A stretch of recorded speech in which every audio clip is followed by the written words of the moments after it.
अस्सलाम वालेकुम, मैं हूं प्रोफेसर अहमद जवेद राना और आप देख रहे हैं मेरा यूट्यूब चैनल।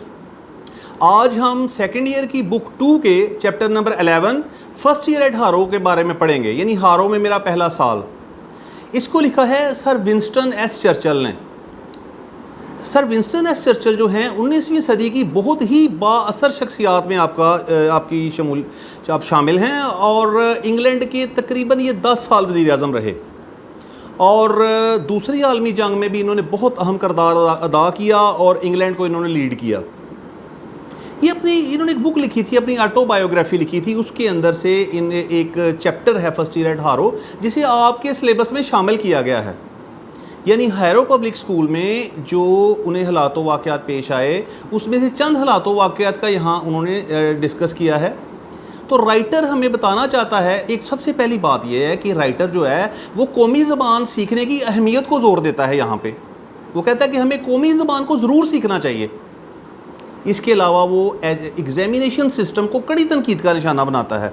वो कहता है कि ये जो एग्ज़ामिनेशन सिस्टम है हमारा, ये जो बच्चों को की काबिलियत का टेस्ट नहीं करता, बल्कि ये तो वो टेस्ट करता है जो कि बच्चों को नहीं आता। तो इस तरह की कोई बातें वो करता है। वो कहता है कि जब 12 साल मेरी एज हुई तो मुझे एग्ज़ामिनेशन के कठिन मैदान में दाखिल होना पड़ा।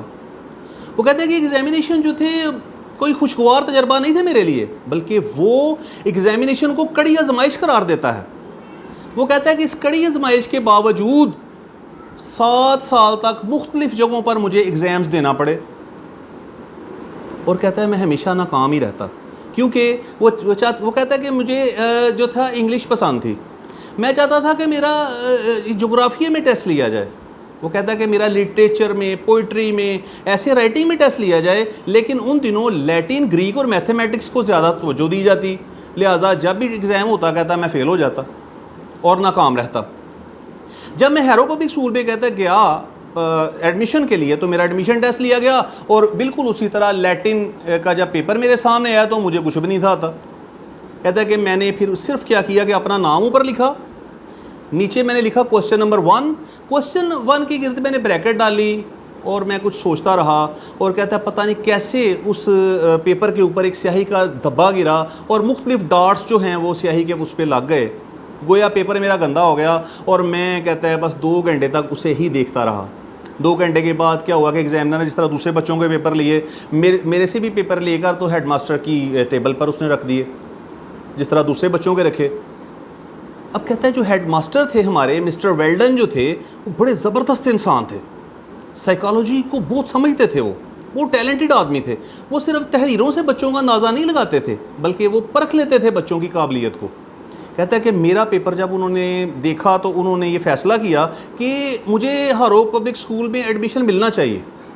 कहता है मैं बड़ा ही शुक्रगुज़ार हूँ उनका कि अगर वो मुझे एडमिशन ना देते तो आज मैं इस मुकाम तक ना पहुँचता। बड़ी तारीफ़ करता है हेडमास्टर की, मिस्टर वेल्डन की। बहरहाल कहता है कि मुझे एडमिशन मिला और 4 ग्रुप्स में बच्चों को रखा गया था। जो सबसे पहले जो ग्रुप्स थे उनमें लायक बच्चे, फिर उसके बाद फिर कहता है कि चूँकि मैंने किया ही कुछ नहीं था हुआ एग्ज़ाम में, तो मुझे 4थे दर्जे में दाखिला मिला। और फिर बच्चों के नाम अल्फ़ाबेटिकली लिखे होते और चूँकि मेरा सही नाम तो स्पेंसर चर्चिल था तो एस की वजह से सबसे नीचे मेरा नाम आया और मेरे नाम के नीचे 2 स्टूडेंट और थे। और कहता बदकिस्मती से वो भी स्कूल छोड़ गए और सबसे नीचे मेरा नाम आ गया। बहरहाल कहता है कि वहाँ पर तमाम बच्चों को एक जैसे मजमून नहीं पढ़ाए जाते थे। जो लायक बच्चे थे उन्हें लैटिन, ग्रीक्स एंड मैथमेटिक्स पढ़ाए जाते और जो नालायक बच्चे थे वो सिर्फ इंग्लिश पढ़ सकते थे। लिहाजा चूँकि मैं कहता है मेरे एग्जाम में किया ही कुछ नहीं था तो मैं भी निचले दर्जे का स्टूडेंट था, तो मैं भी सिर्फ इंग्लिश ही पढ़ सकता था। लेकिन कहता है यही बात मेरे लिए बहुत फ़ायदेमंद साबित हुई। कम अज़ कम क्लास में जो पढ़ाया जाता मुझे उसकी समझ तो आ जाती। फिर कहता है हमारे जो टीचर थे ना, मिस्टर स्बूरवेल, बहुत कमाल के टीचर थे। हालांकि जो नालायक और नकम्मे बच्चे होते हैं वो शरारती भी ज़्यादा होते हैं, क्लास का माहौल बड़ा ख़राब रखते हैं, उसके बावजूद वो क्लास को कंट्रोल कर लेते, उन्हें बड़ी महारत थी और बड़े कहते हैं अखलाकी लिहाज से बहुत अच्छे आदमी थे वो। और कहता है इतना ज़बरदस्त वो पढ़ाते तो कहता है कि उन जैसा शायद ही कोई पढ़ा सकता है दुनिया में। यानी बड़ी बात की है उसने टीचर अपने सर के हवाले से। वो कहता है कि एक लंबा सा फ़िक्रा बोर्ड पर लिख देते और उसके ऊपर मुख्तलिफ कलर्स के साथ लिखते, मतलब पार्ट्स ऑफ स्पीच को डिफरेंट कलर्स के साथ लिखते। मसलन फ़र्ज़ कर लें नाउन को उन्होंने रेड कलर में लिखा है, तो स्टूडेंट्स को बता दें कि देखिए भाई रेड कलर में जहाँ जहाँ मैंने लिखा है ना ये नाउन है। फ़र्ज़ कर लिए एडजेक्टिव को उन्होंने ग्रीन कलर से लिख दिया, तो स्टूडेंट को बताते हैं कि बेटे देखो जहाँ जहाँ ग्रीन कलर में लिखा हुआ ना ये एडजेक्टिव है, और उसके गिर्द ब्रैकेट्स भी लगा देते। इतना ज़बरदस्त कहता उन्होंने पढ़ाया कि इंग्लिश की स्ट्रक्चर मेरी हड्डियों में रच बस गई, और मुझे इतना फ़ायदा हुआ कि प्रैक्टिकल लाइफ में फिर मुझे कोई मसला नहीं हुआ।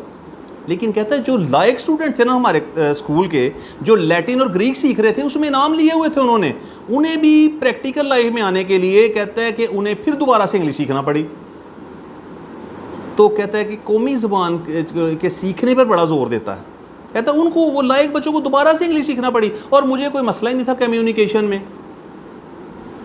तो इस मजमून के अंदर एक दो एग्जामिनेशन सिस्टम में जो मसाइल हैं राइटर उन पर फोकस करता है, और कौमी ज़बान के सीखने पर बड़ा की अहमियत पर जोर देता है। वो कहता है कि मैं हमेशा उन बच्चों को सज़ा दूंगा जो दूसरी ज़बानें पहले सीखते हैं। कहता है ठीक है आप दूसरी ज़बानें सीखें, लेकिन सबसे पहले अपनी कौमी ज़बान को ज़रूर सीखें।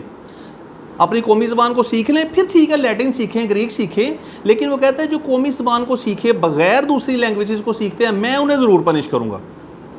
तो स्टूडेंट्स ये था फर्स्ट ईयर एट हारो।